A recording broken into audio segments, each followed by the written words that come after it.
지금까지 KF-X 공동개발과 관련해 한국의 뒤통수를 여러 번 날렸던 인기가 결국 선을 넘는 행보를 보이고 있습니다. 출고 식당에까지만 해도 기존의 분담금 미납 문제를 말끔히 해결하고 한국과의 방산 동맹을 굳건히 하겠다던 인디는 그로부터 2달이 지나도록 감감무소식이자 이에 의문을 품은 한묘신 기자의 취재 끝에 그들이 한국 몰래 제3국과의 방산 계약을 체결했다는 충격적인 진실을 세상에 드러난 것인데요. 마치 한국을 조롱하는 듯한 비상식적인 행동이 계속되자 참다 못한 한국 정부는 마침내 칼을 뽑아들었습니다. 인질의 오랜 라이벌이자 최악의 적대 관계인 나라의 KFC를 수출 관련 폭탄 발표를 선언한 것이죠. 유튜브 채널 가장 많이 본 뉴스 좋아요와 구독은 영상 제작에 매우 큰 힘이 됩니다. 인도네시아 수도 자카르타에 기반을 둔 에어스페이스 리뷰는 최근 인기 정부가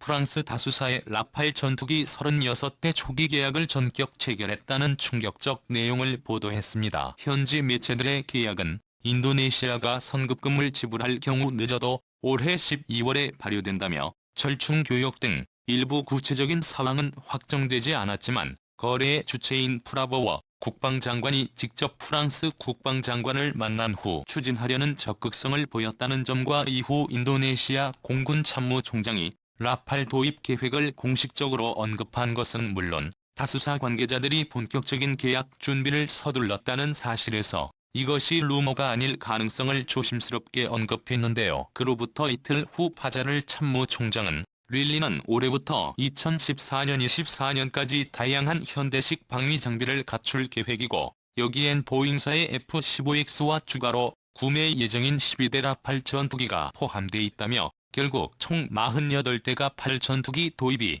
기정사실임을 인정해 논란을 일으켰습니다. 아시아드 비키니는 한국과의 K의 개발에 참여하고 있는 나라로 원칙상 1조 7,300억 원의 분담금을 지급하기로 약속했음에도 현재까지 지급한 돈은 착수금을 포함 고작 2,200억 원. 이들이 갑작스레 입장 변화를 시도한 건 KFC 11에 대한 출고식 직후로 기대했던 것 이상의 스펙으로 인해 제3국들이 관심을 나타내면서부터였습니다. 당시 방사청 관계자에 따르면 이니 측은 한국 국방부와의 회담 중 최대한 지원을 아끼지 않겠다는 의사를 표명하며 보람의 사업에 대한 공동개발 지속 의지와 함께 수천억 원에 이르는 분담금 체납 문제 또한 빠른 시일 내에 실무 협상을 통해 종결시키고 양국 간의 사업을 정상화시킬 뜻을 밝히기도 했습니다. 그동안 프라보워 장관은 코로나 사태를 핑계로 한국 정부의 분담금 비율을 20%대 10%로 낮춰달라고 요구한다거나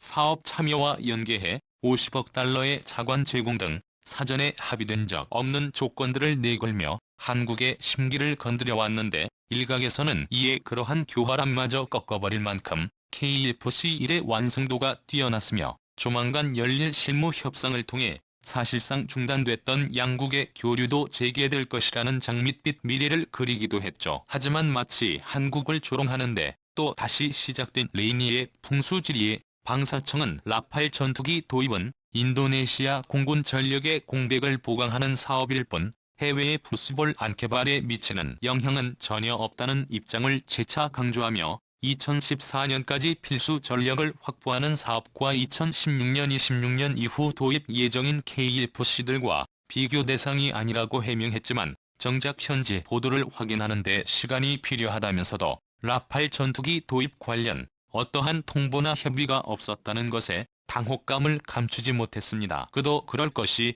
인도네시아의 넉넉지 못한 국방비 사정산 48대에 달하는 라팔 전투기를 대량 구매할 경우 KFC의 사업을 포기할 수 있다는 우려가 꾸준히 제기돼 왔고 이것은 단순 분담금 문제를 넘어 한국의 막대한 손실을 초래할 수밖에 없는데요. 당초 한국 정부는 이를 발판 삼아 동남아 전체로 시장을 확대할 계획을 세우고 있었고이니 시장 진출 실패는 사실상 모든 잠재 고객을 뺏길 가능성을 의미했기에 기회비용적 측면상 이는 한국 방산 역사상 최악의 악재가 될 수밖에 없습니다. 현지 소식통에 따르면 인도네시아 정부의 공식적 발표가 없었고 특별한 동향도 파악되지 않아 관련 보도가 사실인지 여부에 대한 별도의 확인 절차가 필요하다는 입장이지만 안타깝게도 이미 측이 크게 착각한 부분이 있었으니 한국인들은 같은 방법을 결코 두 번 당하지 않는다는 것이었죠. 해당 소식이 흘러나오자마자 한국 정부는 곧장 인도네시아 전체를 충격에 빠뜨릴 폭탄 발표를 날렸습니다. 그것은 바로 인기의 최대 라이벌이자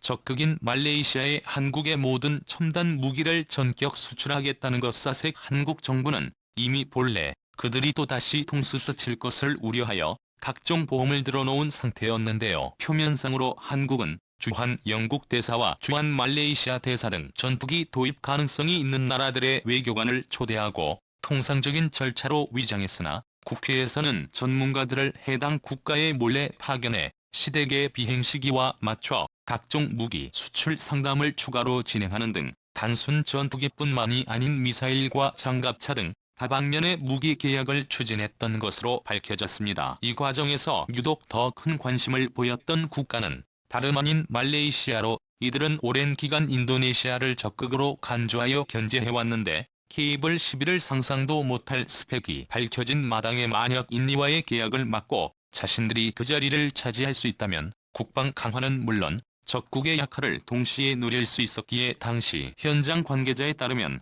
말레이시아 회사 측에 이례적으로 매우 적극적인 협상 자세를 취했다고 전했습니다. 참고로 말레이시아는 굳이 인도네시아가 아니더라도 중국의 1대1로 전략을 우려하여 러시아제 수호의 전투기 성능 개량과 더불어 경전투기 18대를 도입하는 LC의 사업을 추진 중에 있었고 파키스탄이 개발한 JF-17을 후보로 거론하기도 했는데요. 문제는 말레이시아 측이 먼 곳의 적을 공격할 수 있는 전략적 중장거리 타격 능력을 원하고 있음에도 확인은 위상 배열 레이더 첨단 전자장비는 충분하다. 정작 사거리가 짧은 공대지 미사일 갖춘 JF-17에 불만을 나타냈고 현지 언론 또한 말레이시아 공군 관계자들이 전투기 자체는 괜찮지만 자신들이 요구하는 성능과 맞지 않다며 난색을 표했음을 전격 보도하기도 했죠. 파키스탄 측은 차후 사거리 200km의 P-15 공대공 미사일과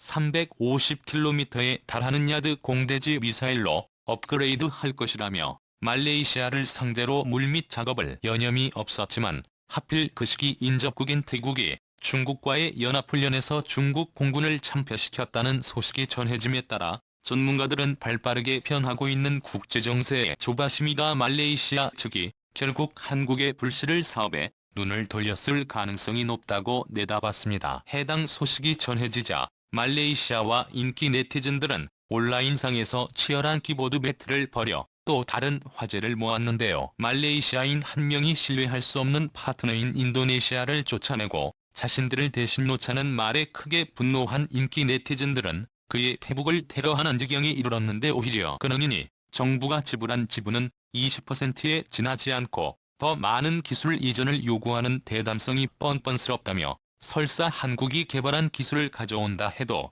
인민은 그것을 이해하고 보존할 수 있는 인프라가 존재하지 않기에 지금이라도 어리석은 요구 조건을 포기하고 계약 불이행에 대한 재정적 손해 청산과 한국에 사과할 방법을 적극 모색해야 한다며 한국인들을 대신해 날카로운 일침을 가하기도 했죠. 참고로 양국이 이 정도로 격하게 반응하는 이유는 다름 아닌 두 나라의 관계가 한국과 일본 못지않은 적대 관계이기 때문인데요. 과거 1962년 말레이 반도를 거점으로 한 말라야와 싱가포르 그리고 보르네오 섬 북서쪽에 브루나이 마지막으로 사바가 말레이시아 연방으로 출범하려 하자 인도네시아는 자신들의 영향력이 감소할 것으로 우려해 극도로 반발했고 이후 4년간의 국지전으로 번지기도 했습니다. 비록 전면전은 아니라고 하지만 인도네시아 군함이 말레이 반도에 상륙하기도 하고 군용기로 공수부대원을 떨구며 낙하한 군인들 대부분이 사살되는 등 살벌한 충돌이 이어졌고 특히 보르네오 섬 동쪽 안발라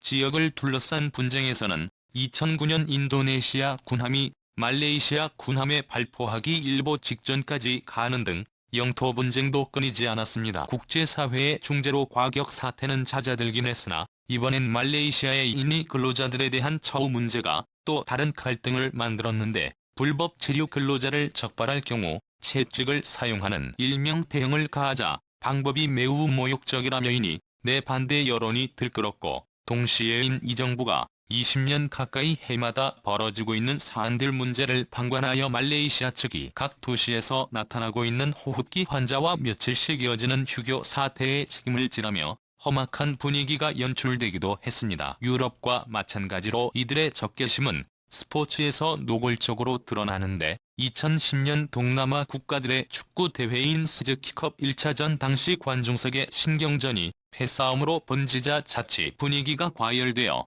위험한 상황에 말려들 수 있다는 경고에 따라 일부 외국인들을 중심으로 집권 포기 움직임이 포착될 정도였는데요. 안 그래도 최악의 상황에 코로나로 인한 방역 문제까지 불거졌으니 일각에선 양국의 군비 경쟁은 당연한 현상이고 한쪽의 막강한 화력은 이들의 밸런스를 무너뜨릴 시발점이 될 수 있다며 가장 유력한 무기 중 하나로 한국의 KF-22가 거론되기도 했죠. 누가 이길지는 모르겠으나 되도록 한국 전투기를 구입한 쪽이 승리했으면 좋겠습니다.